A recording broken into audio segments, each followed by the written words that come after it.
പുതിയ അനുമോളും പുതിയ അനീഷും പുതിയ അക്ബറും പുതിയ നെവിനൊക്കെ വരാൻ പോകും. തീർന്നില്ലേ? നമ്മുടെ അനീഷേട്ടന്റെ കോണ്ടാക്ട് ഉണ്ടോ? ബിഗ് ബോസ് അനീഷേട്ടായിട്ട് കോണ്ടാക്ട് ഇല്ല. ഇല്ല, ഞാൻ ഉള്ള കാര്യം പറയല്ല. എനിക്ക് അനീഷേട്ടായിട്ട് കോണ്ടാക്ട് ഇല്ല. പുള്ളിക്കാരൻ അക്കൗണ്ടിൽ മെസ്സേജ് അയക്കുന്നുണ്ടായിരുന്നു. ഞാനോ? അല്ലല്ല, എന്റെ പിയാറോ? എന്റെ പിയാർ അവരോട് പോയി. എന്റെ പിയാർ അത് ഞാനും അറിഞ്ഞു. എന്റെ ഒരുപാട് പേര് ചോദിച്ചു അനീഷേട്ട് എന്തോ കംപ്ലൈന്റ് എന്തോ കൊടുത്തിരുന്നു. പിയാർ ആരുടെ പിയാർ ഒക്കെയാണ് ചെയ്യുന്നത്. എനിക്കറിയത്തില്ല. എനിക്ക് അനീഷേട്ട് ഒരു ദേഷ്യമില്ല. പുള്ളിക്ക് എന്തെങ്കിലും ദേഷ്യം ഉണ്ടെങ്കിലേ ഉള്ളൂ. പക്ഷെ എനിക്കൊരു ദേഷ്യം. എനിക്ക് ബിഗ് ബോസ് ഇറങ്ങി അന്നത്തോട് കഴിയുമ്പോൾ 3 മാസം പുതിയ ബിഗ് ബോസ് തുടങ്ങാൻ വേണ്ടി പോവാ. ഏപ്രിലോ മെയിലോ ജൂണിലോ എന്തോ സ്റ്റാർട്ട് ചെയ്യും പുതിയ ബിഗ് ബോസ്. അപ്പം കഴിഞ്ഞു. പുതിയ അനുമോളും പുതിയ അനീഷും പുതിയ അക്ബറും പുതിയ നെവിനൊക്കെ വരാൻ പോവാ. കഴിഞ്ഞു, അവിടത്തോട് കഴിഞ്ഞു. പക്ഷെ ഇപ്പോഴും കഴിയാത്ത കുറെ പേരുണ്ട്. വിട്ടേക്ക്, നമ്മളൊന്നും മൈൻഡ് ചെയ്യരുത്. നമുക്ക് നമ്മുടെ പുതിയ വഴി, നമ്മുടെ പുതിയ ലൈഫ് അത്ര. ഈ ബിഗ് ബോസ് കഴിഞ്ഞിട്ട് ശരിക്കും പറഞ്ഞാൽ ഇപ്പം കുറച്ചധികം മാസങ്ങളായി. എന്നിട്ടും ഇപ്പോഴും ഈ ഓൺലൈൻ മീഡിയാസിന് അനുമോൾ അനീഷ്, അനീഷ് അനുമോൾ, നിങ്ങൾ തമ്മിൽ എന്തെങ്കിലും പ്രശ്നമുണ്ടോ, നിങ്ങൾ തമ്മിൽ മിണ്ടാറില്ലേ, നിങ്ങൾ തമ്മിൽ ലവ് ആണോ, നിങ്ങൾ തമ്മിൽ കാണാറുണ്ടോ, ഇതൊക്കെ തന്നെയാണ് ഇവർ എപ്പോൾ നോക്കിയാലും ഇവരെ കണ്ടാലുള്ള ചോദ്യങ്ങൾ എന്ന് പറയുന്നത്. എന്തായാലും ഇപ്പോൾ ഒരു ചോദ്യം ചോദിച്ചിരിക്കുന്നതെന്ന് പറയുന്നത് അനീഷിന്റെ ആ ഒരു പരാതിയെക്കുറിച്ചാണ്. അതിന് അനുമോള് കൃത്യമായിട്ടുള്ള ഒരു മറുപടി എന്തായാലും മീഡിയയ്ക്ക് മുന്നിൽ കൊടുത്തിട്ടുണ്ട് എന്നുള്ളത് വ്യക്തമാണ്. അതായത് PR സംഭവങ്ങളൊക്കെ തന്നെ അന്ന് അനീഷിട്ട് ആ പോസ്റ്റിൽ പറഞ്ഞിട്ടുള്ള ഒരു കാര്യമാണ്. ഈ PR എന്ന് കേൾക്കുമ്പോഴേ നമുക്ക് മനസ്സിൽ തോന്നുന്ന കാര്യമാരാണ് അനുമോളാണ്. അത് സംശയമായിട്ടുള്ള ഒരു കാര്യമൊന്നും തന്നെ ഇല്ല. അത് അനുമോളുടെ PR ആണ് എന്ന് കേൾക്കുമ്പോഴത്തേക്കും നമുക്ക് തോന്നുന്ന ഒരു ആദ്യത്തെ ഒരു പേര് അനുമോളാണ്. അനുമോൾ വ്യക്തമാക്കിയിട്ടുണ്ട്, PR ഉണ്ട് എന്നുള്ളത് വ്യക്തമാക്കിയിട്ടുണ്ട്. ഇപ്പോൾ ആ ഒരു ഷോ കഴിഞ്ഞതോടുകൂടി എന്റെ PR എല്ലാം പോയി എന്നുള്ളത് അനുമോൾ ഇപ്പോൾ പറയുന്നുണ്ട്. എടേ അതെന്ത് തന്നെ ആയിക്കോട്ടെ, പക്ഷെ PR എന്ന് പറയുന്നത് അനുമോള് പോലും അറിയാതെ ചില അമ്പങ്ങൾ കാണും. അതായത് ഈ അമ്പങ്ങൾ എന്ന് പറയുമ്പോഴത്തേക്കും അവർക്ക് ഇനിയിപ്പോൾ ബോസ് കഴിഞ്ഞാൽ എന്ത് ചക്കയാലും മാങ്ങയായാലും മറ്റുള്ളവരെ ഇങ്ങനെ ഓരോന്ന് പറഞ്ഞുകൊണ്ടിരിക്കാം. അതുപോലുള്ള ചില കുഴിത്തിരിപ്പ് പിടിച്ച സാധനങ്ങൾ കാണാം. അതുപോലുള്ള ഐറ്റംസ് ചിലപ്പോൾ ഈ പറയുന്ന മാതിരി കമന്റ് സെക്ഷനിലൊക്കെ ചെന്ന് കമന്റ് ചെയ്തെന്ന് വരും. അതുപോലുള്ള ഐറ്റംസ് ഉണ്ട് എന്നുള്ളത് വ്യക്തമാണ്. അത് ഇനിയിപ്പോൾ അനുമോളുടെ PR തന്നെ ആവണമെന്നില്ല, വേറെ ആരെങ്കിലും തന്നെ ആവാം. പക്ഷെ അതുപോലുള്ള ഐറ്റംസ് ഉണ്ട്. അതുകൊണ്ട് തന്നെ അങ്ങനെയുള്ളവർ കാരണം ചീത്തപ്പേര് കിട്ടുന്നത് ആർക്കാണ്? അത് അനുമോൾക്കാണ് എന്നുള്ളതാണ് വ്യക്തം എന്ന് പറയുന്നത്. കാരണം ഇവർ മനസ്സിലാക്കുന്നില്ല ഈ ബിഗ് ബോസ് എല്ലാം കഴിഞ്ഞു, കാര്യങ്ങളെല്ലാം അവിടെ തീർന്നു എന്നുള്ളത്. എന്നിട്ടും ചുമ്മാ ചൊറിഞ്ഞുകൊണ്ടിരിക്കും, അവിടെയും ഇവിടെയും പോയി ചൊറിഞ്ഞുകൊണ്ടിരിക്കും. പിന്നെ അതിന്റെ പറയുന്നത് വള്ളി പിടിക്കുന്നത് ഈ പറയുന്ന വ്യക്തികളായിരിക്കും. എന്തായാലും അനുമോൾക്ക് അതുപോലെ ഒരു വള്ളിയാണ് ഇപ്പോൾ കിട്ടിയെന്ന് പറയുന്നത്. എന്തായാലും അതിപ്പോൾ അനുമോൾ ക്ലിയർ ആക്കിയിട്ടുണ്ട്. അങ്ങനെയല്ല, ഇങ്ങനെയാണ് സംഭവം എന്ന് അനുമോൾ പറയുന്നുണ്ട്. അത് മാത്രമല്ല അനുമോൾ ലാസ്റ്റ് പറഞ്ഞ ഒരു കാര്യം എനിക്ക് ഇഷ്ടപ്പെട്ടു. കാരണം എന്ന് പറയുന്നത് ബിഗ് ബോസ് എല്ലാം കഴിഞ്ഞിട്ടേ ഇത്രയും നാളുകളായി, ഇനിയിപ്പോൾ അടുത്ത ബിഗ് ബോസ് വരാനായി പോകുന്നു, അത് വരട്ടെ, അപ്പൊ പുതിയ ആൾക്കാരൊക്കെ വരും. ഇനിയെങ്കിലും ഈ പറയുന്ന രീതിയിൽ അനീഷ്, അനുമോള് ആ ഒരു തരത്തിലുള്ള കാര്യങ്ങൾ അങ്ങ് വിടുന്നതായിരിക്കും നല്ലതെന്ന് പറയാം. കാരണം അവിടെ നല്ല കാര്യങ്ങൾ പറയാം, അല്ലെങ്കിൽ എന്തെങ്കിലും തരത്തിലുള്ള വിഷയം ഉണ്ടാകുമ്പോഴത്തേക്കും ആ കാര്യങ്ങൾ പറയാം. ഇത് തൊട്ടതിനും പിടിച്ചതിലും ചുമ്മാ ആവശ്യമില്ലാത്ത രീതിയിൽ അനുമോൾ അനീഷ് ആയിട്ട് എന്തെങ്കിലും തരത്തിലുള്ള പ്രശ്നമുണ്ടോ, അനുമോൾ അനീഷ് മിണ്ടുമോ, അതാണ് ഇതാണ് മറ്റേതാണ് മറിച്ചതാണ് എന്ന് പറഞ്ഞുകൊണ്ടുള്ള അനാവശ്യ ചോദ്യങ്ങൾ ഇനിയെങ്കിലും ഒഴിവാക്കുന്നതായിരിക്കും നല്ലതെന്ന് പറയാം. പ്രത്യേകിച്ച് ഓൺലൈൻ മീഡിയാസ് തന്നെ ആയാലും ഇവരുടെ അടുത്ത് ചെല്ലുമ്പോഴത്തേക്കും ഇതുപോലുള്ള ഊള ചോദ്യങ്ങൾ ചോദിക്കാതിരിക്കുന്നതായിരിക്കും ബെസ്റ്റ് എന്ന് പറയുന്നത്. അതിനെന്തായാലും അനുമോൾ കൃത്യമായിട്ടുള്ള മറുപടി കൊടുത്തിട്ടുണ്ട്. എന്തായാലും അനീഷുമായിട്ട് വേറെ തരത്തിലുള്ള പ്രശ്നങ്ങളോ കാര്യങ്ങളോ ഒന്നുമില്ല. അതുപോലെ തന്നെ കോൺടാക്റ്റും ആ ഒരു തരത്തിൽ ഇല്ല എന്നുള്ളത് അനുമോൾ വ്യക്തമാക്കി. അനീഷിനെ തിരിച്ചും കാണത്തില്ല. കാരണം ഇവർ തമ്മിൽ അത്രത്തോളം പേഴ്സണൽ ഇഷ്യൂസ് കാര്യങ്ങൾ എന്തെങ്കിലുമൊക്കെ ഉണ്ടായിരുന്നെങ്കിൽ അനീഷിനെ വേണമെങ്കിൽ പുറത്തിറങ്ങിയതിന് ശേഷം അനുമോളെ ഡിഗ്രേഡ് ചെയ്യുന്ന രീതിയിൽ പലതും വിളിച്ച് പറയായിരുന്നു, ആ ഒരു തരത്തിലുള്ള ഒരു ഡിഗ്രേഡിങ് നടത്താമായിരുന്നു. പക്ഷേ അനീഷ് അതൊന്നും തന്നെ ചെയ്തില്ല. അനീഷ് അവിടെ നടന്ന കാര്യങ്ങൾ അവിടെ വിട്ടു പുറത്തിറങ്ങി. അതുപോലെ തന്നെ അനുമോൾ അവിടെ നടന്ന കാര്യങ്ങൾ അവിടെ വിട്ടു പുറത്തിറങ്ങി. ഇനി പുതിയ ജീവിതമാണ്. അതിപ്പോൾ അനീഷിന്റെ കാര്യമായാലും അനുമോളുടെ കാര്യമായാലും അവരെ പാട്ടിന് വിടുക, അത്ര തന്നെ. കാര്യങ്ങൾ എന്തെങ്കിലും ഉണ്ടാകുമ്പോഴത്തേക്ക് കാര്യങ്ങൾ എന്തെങ്കിലും തരത്തിൽ ഇവരെ കുറിച്ചുള്ള എന്തെങ്കിലും വിഷയങ്ങളോ അല്ലെങ്കിൽ ഇവരെ കുറിച്ചുള്ള ന്യൂസുകളോ കാര്യങ്ങളോ വരുമ്പോഴത്തേക്കും അത് പറയാം, ഓക്കെ. അല്ലാതെ ഇവരെ ചേർത്തുകൊണ്ട് അങ്ങനെയാണ് ഇങ്ങനെയാണെന്ന് പറയേണ്ട ആവശ്യം ഇനി ഇല്ല. അതൊക്കെ കഴിഞ്ഞു, അവസാനിച്ച് കഴിഞ്ഞു. അതോടൊപ്പം തന്നെ മറ്റൊരു കാര്യം എന്ന് പറഞ്ഞാൽ ഇപ്പോൾ കോളുകളൊക്കെ ഉണ്ടാക്കിയിരിക്കുന്നതെന്ന് പറയുന്നത് ഈ രേണു സുധി അനുമോള് തമ്മിലുള്ള വിഷയമാണ്. അതായത് രേണു സുധി പിന്നെ ഈ ഓൺലൈൻ മീഡിയസിനെ കാണുമ്പോഴത്തേക്കും താനിക്ക് എന്താണ് പറയേണ്ടതെന്ന് ഒരു പിടുത്തവുമില്ല.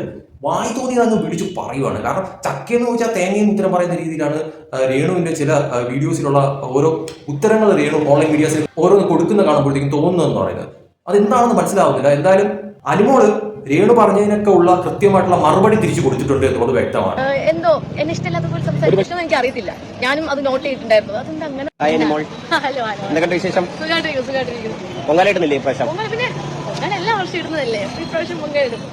അനുമോളെ പിന്നെ രേണുസുതിയായിട്ട് എന്തെങ്കിലും പ്രശ്നമുണ്ടോ? അതാണല്ലോ ട്രെൻഡ്. എന്തെങ്കിലും പ്രശ്നമുണ്ടോ? എനിക്ക് ഒരു പ്രശ്നമില്ല. ഉണ്ടെങ്കിൽ ഞാൻ പറയില്ലേ, എനിക്ക് ഒരു പ്രശ്നം. അതാണ് ഞാനും ആലോചിക്കുന്നത്. ബിഗ് ബോസിന് ഇറങ്ങുന്നത് അന്നാണ് ലാസ്റ്റ് കാണുന്നത്. ആ സമയം വരെ ഒരു പ്രശ്നം ഉണ്ടായിരുന്നില്ല. ഇനിയിപ്പോ അത് കഴിഞ്ഞിട്ട് എന്തെങ്കിലും ഞാൻ അറിയാന്നുണ്ടെങ്കിൽ പ്രശ്നം ഉണ്ടായോ എന്ന് എനിക്കറിയില്ല. എനിക്കൊരു പ്രശ്നമില്ല. അല്ല, സുധിച്ചേട്ടന്റെ പെങ്ങളുട്ടി എന്ന് പറഞ്ഞു നിന്നിട്ട് പെട്ടെന്ന് ഒരു നിമിഷം സഹപ്രവർത്തക എന്ന് പറഞ്ഞപ്പോൾ എന്തായിരിക്കും? എനിക്ക് എനിക്കറിയത്തില്ല, ഞാൻ പുള്ളിക്കാരി അന്വേഷണം വിളിച്ചിട്ടില്ല.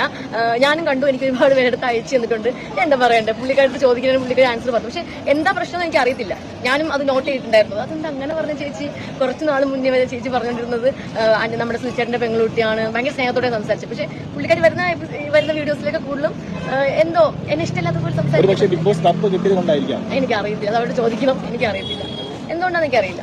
എനിക്കത് പെട്ടെന്ന് കണ്ടപ്പോൾ പെട്ടെന്ന് വിഷമമുണ്ടായി. ബിഗ് ബോസിൽ ആരെങ്കിലും കോൺടാക്ട് ഉണ്ടോ? ബിഗ് ബോസിൽ കോൺടാക്ട് ഉള്ളത് വളരെ കുറച്ച് പേരൊക്കെ ഉള്ളൂ. എല്ലാവരും തിരക്കുകളാണല്ലോ. ഈ പറയുന്ന പോലെ ഞാൻ കോൺടാക്ട് ഉള്ളത് ഓനിലേട്ടൻ, നമ്മുടെ പ്രവീൺ, ആവശ്യത്തിന് വേണ്ടി മാത്രമാണ്. അവരുടെ ആവശ്യത്തിന് എന്നെ വിളിക്കും, എൻ്റെ ആവശ്യത്തിന് അവരെ വിളിക്കും. അങ്ങനെ ഭയങ്കര ഡീപ്പായിട്ടുള്ള കോൺടാക്റ്റും കാര്യങ്ങളൊന്നുമില്ല. ഇടയ്ക്ക് മെസ്സേജ് അയക്കും, എന്തെങ്കിലും സ്റ്റോറി കാണുമ്പോൾ മെസ്സേജ് അയക്കും, അങ്ങനെയൊക്കെ.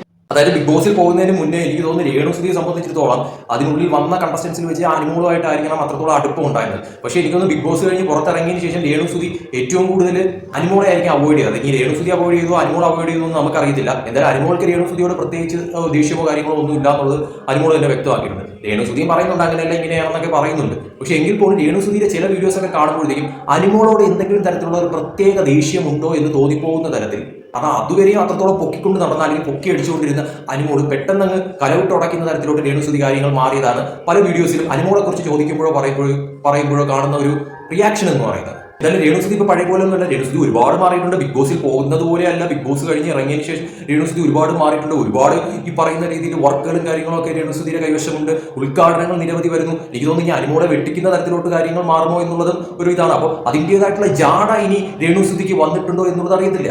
അതോ ഇനി ചിലരൊക്കെ പറയുന്ന പോലെ ഇനി അനുമോള് കപ്പെടുത്തതിനുള്ള ആ ഒരു അസൂയയാണോ ഇനി രേണുസുതിക്ക് എന്നുള്ളതും അറിയത്തില്ല. കാരണം രേണുസുതി അതിനുള്ളിൽ നിന്നിരുന്നെങ്കിൽ രേണുസുതി ഇനി കപ്പടിച്ചിട്ടേ ഞാൻ പുറത്തിറങ്ങത്തുള്ളായിരുന്നു എന്നുള്ള ഒരു മൈൻഡ് രേണുസുതിക്ക് ഉണ്ടായിരുന്നു എന്ന് അറിയത്തില്ല. എന്നാലും രേണുസുതി കപ്പടിക്കത്തില്ലായിരുന്നു എന്നുള്ളത് 100% ഉറപ്പാണ്. പക്ഷേ പുള്ളിക്കാരത്തി അവിടെ നിന്നിരുന്നെങ്കിൽ ഒരു 19 ദിവസത്തോളം എങ്കിലും അവിടെ നിന്ന് പോയേനെ. കാരണം അതിനുള്ളിൽ ഒരു കുന്തവും ചെയ്യാതെയും രേണുസുതിക്ക് സപ്പോർട്ട് ഉണ്ടായിരുന്നു എന്നുള്ളത് വ്യക്തമാണ്. അതുകൊണ്ട് തന്നെ അവിടെ ഒന്നും ചെയ്യാതെ നിന്ന് ഒരു 80 ദിവസം വരെയൊക്കെ പോകുക എന്ന് പറയുന്നത് അതൊരു വലിയ കാര്യമാണ്. പക്ഷെ അതുവരെയും രേണുസുതിക്ക് പോകാൻ താല്പര്യമില്ലായിരുന്നുകൊണ്ട് രേണുസുതി ഇറങ്ങി. ഒരുപക്ഷെ രേണുസുതി അവിടെ എന്തെങ്കിലുമൊക്കെ കാട്ടിക്കൂട്ടിയിരുന്നെങ്കിൽ എന്താവുമായിരുന്നു എന്നുള്ളത് അറിയത്തില്ല. പക്ഷെ പറഞ്ഞിട്ട് കാര്യമില്ല, രേണുസുതിക്ക് അതിനുള്ള ഒരു ഇതില്ല. കാരണം തന്നെ ബിഗ് ബോസിൽ ചെന്ന് കപ്പെടുക്കുന്ന ലെവലിൽ എന്തായാലും രേണുസുതിക്ക് അതിനകത്ത് പറ്റത്തില്ല എന്നുള്ളത് രേണുസുതി തന്നെ തെളിയിച്ച കാര്യമാണ്. അതുകൊണ്ട് ഇനി ആ ഒരു കാര്യം പറഞ്ഞിട്ട് കാര്യമില്ല. എന്തായാലും ബിഗ് ബോസിൽ പോകുന്നതിന് മുന്നേ അടയിച്ചക്കരിയുമായിരുന്ന 2 പേര് ഇപ്പോൾ ബിഗ് ബോസിൽ പോയി പുറത്തിറങ്ങിയതിനു ശേഷം 2 തട്ടിലാവുന്ന തരത്തിലോട്ടാണ് കാര്യങ്ങൾ കണ്ടതെന്ന് പറയുന്നത്. അനുമോക്ക് പ്രത്യേകിച്ച് ദേഷ്യമോ കാര്യങ്ങളൊന്നും ഇല്ല എന്ന് പറയുന്നു. അതോടൊപ്പം തന്നെ രേണുവും പറയുന്നുണ്ട് എനിക്കും പ്രത്യേകിച്ചൊന്നും ഇല്ല, പക്ഷെ ഒരു തരത്തിലുള്ള കോൺടാക്റ്റും അടുപ്പമില്ല എന്ന് പറയും. കാരണം എന്ന് പറയുന്നത് ഇപ്പോൾ മറ്റുള്ളവരെ പോലെയല്ല, ഇവർ തമ്മിൽ കോൺടാക്ട് ഉണ്ടായിരുന്നവരാണ്, ഇവർ തമ്മിൽ അത്രത്തോളം ഒരു അടുപ്പം ഉണ്ടായിരുന്നവരാണ്. അവർ പെട്ടെന്ന് ഇങ്ങനെ ഒരു തരത്തിലേക്ക് ആവുക എന്ന് പറയുമ്പോഴത്തേക്കും പലരും ഡൗട്ട് അടിക്കും, എന്താണ് ബിഗ് ബോസിൽ പോയി വന്നതിന് ശേഷമാണല്ലോ ഇങ്ങനെ ഒരു സംഭവ വികാസം, അതെന്തുകൊണ്ടാണ് അങ്ങനെ സംഭവിച്ചത് എന്നുള്ളൊരു ചോദ്യം അവിടെ വരും. അതപ്പോൾ രേണുവിന്റെ ഭാഗത്താണോ തെറ്റ്, അനുവിന്റെ ഭാഗത്താണോ തെറ്റ് എന്നുള്ള ചോദ്യം അവിടെ വരും. എന്തായാലും അനുവിന്റെ ഭാഗം ക്ലിയർ ചെയ്തിട്ടുണ്ട്. രേണുവും മീഡിയസിന് മുമ്പിൽ വന്ന് പലതും പറയുന്നുണ്ട്. ഈ രേണുസുതിയുടെ ഒരു കുഴപ്പമെന്ന് പറയുന്നത് ഈ മീഡിയയ്ക്ക് മുന്നിൽ ഏത് തരത്തിൽ വിളിച്ച് പറയണമെന്നുള്ളതിനെ കുറിച്ചുള്ള ഒരു ഐഡിയ പുള്ളിക്കാരത്തിക്കില്ല. അങ്ങ് വായിൽ വരുന്ന കാര്യം എന്താണോ അതിന് തുറന്നടിച്ച് പറയുന്ന ഒരു ശീലമാണ് രേണുസുതിക്ക് എന്നുള്ളത് ഞാൻ ഉറപ്പിച്ച് പറയുന്ന ഒരു കാര്യമാണ്. അതിന്റെ ഒരു മിസ്റ്റേക്ക് ആയിരിക്കാം ചിലപ്പോൾ ഈ പറഞ്ഞ കാര്യത്തിലേക്ക് സംഭവിച്ചു പോയത്.